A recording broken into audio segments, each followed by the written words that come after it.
Au nom du groupe Europe des Nations et des Libertés, M. Schaffhauser. Je voudrais d'abord remercier mes collègues, une fois n'est pas coutume, pour leur pertinence sur l'analyse du Congo et plus particulièrement M. Pittella. C'est un pays que j'aime beaucoup.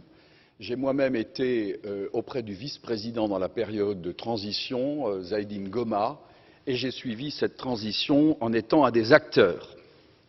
La difficulté du Congo RDC, c'est sa richesse. Puis-je rappeler que Laurent Désiré Kabila on est allé le chercher parce que l'Ouganda et le Rwanda avaient décidé, sur ordre d'une puissance extérieure, je peux donner des précisions, d'envahir le pays. Puis-je rappeler que pendant que Laurent Désiré Kabila envahissait le pays, un certain nombre de sociétés signaient des contrats. C'étaient des sociétés américaines.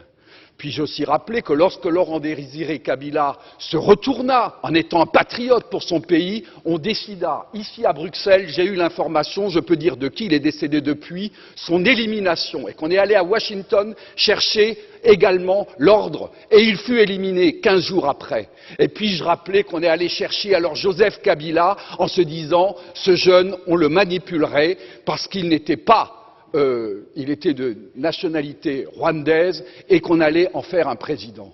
Tout ceci est de la manipulation. Ce qu'il faut pour la République démocratique du Congo, c'est une souveraineté retrouvée, une armée qui se batte effectivement, une MONUSCO qui est au service de la paix et qu'on arrête les prédateurs qui sont liés au crime organisé et avec des États hypocrites liés à des multinationales. Je vous remercie.